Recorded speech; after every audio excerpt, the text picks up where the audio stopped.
With every new iOS update, Apple pushes a bunch of great features and tricks, some of which they show off at their keynote and others that they don't, which means that there are a lot of iPhone features that a lot of people aren't aware of.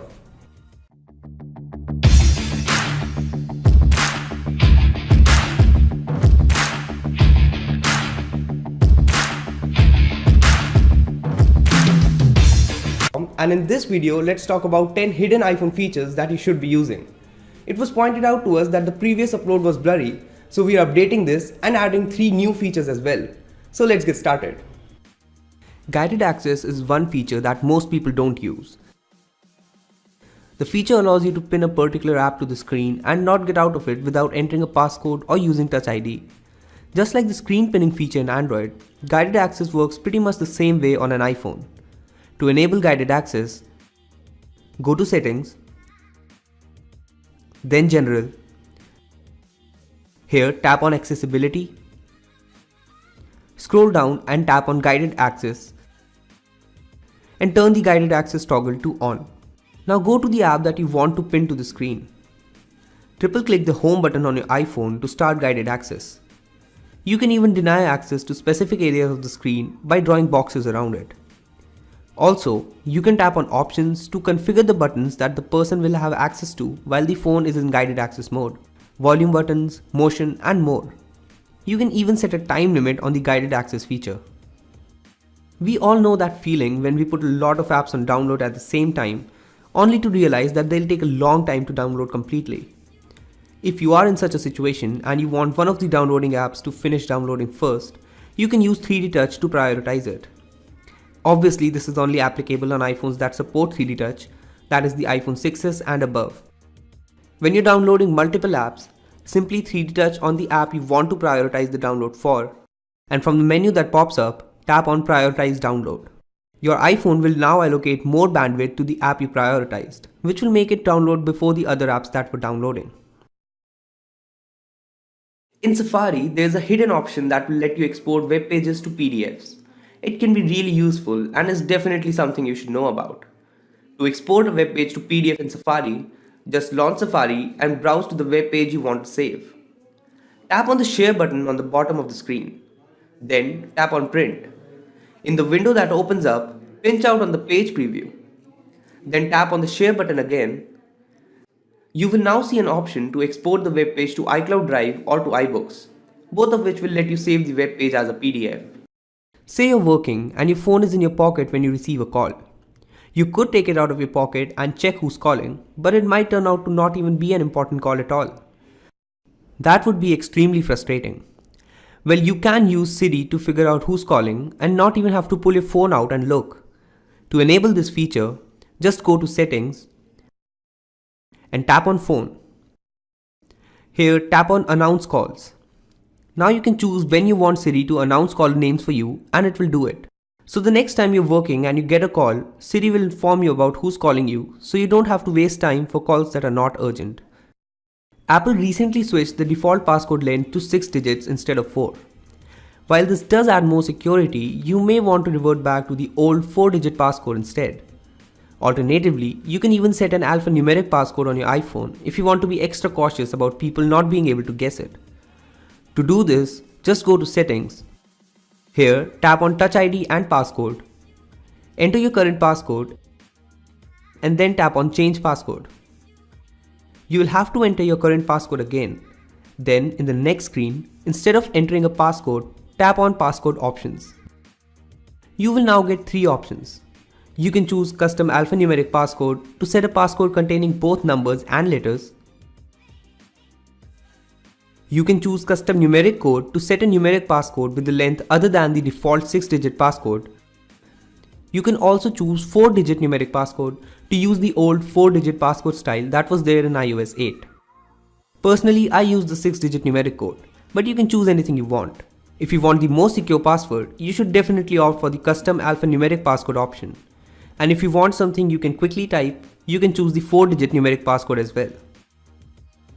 Another useful feature that Apple has added to iOS is Emergency SOS. While this is a feature I hope you never have to use, it's a highly useful one. To set it up, just go to Settings and tap on General. Here, tap on Emergency SOS.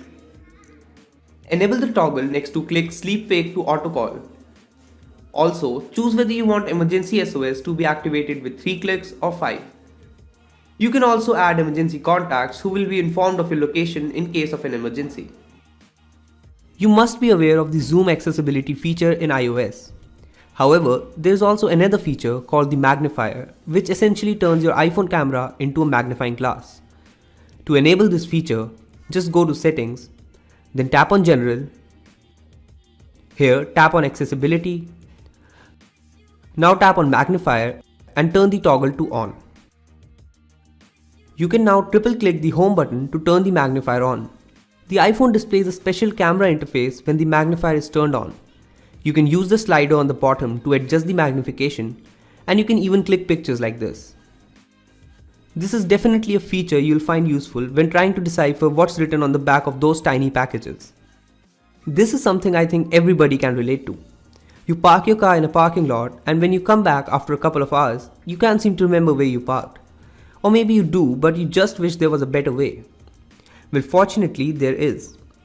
Apple Maps can now automatically remember where you parked and place a pin on that location, so you can easily find your car without having to remember where exactly you parked it. To enable this, just go to Settings and then to Maps. Scroll down to the end and turn the toggle next to Show Park Location to on. That's all. Your iPhone will now automatically remember where you parked your car. It does this by checking its connection with your car's Bluetooth or CarPlay. So if you don't have those, the feature will not work for you. Another really cool thing you can do on your iPhone is setting custom vibration patterns for contacts. This can help you easily identify the caller based on the way your phone is vibrating. To set custom vibrations, just go to Contacts and select the contact you want to set a custom vibration for. Then tap on Edit. In the next screen, tap on Ringtone and then on Vibration. You can select one of the standard vibration patterns, or you can tap on Create New Vibration to create your own patterns. In the next screen, you can tap to create vibration patterns. Short taps result in short bursts of vibrations, and longer taps result in a longer vibration. Once you're done, simply tap on Save.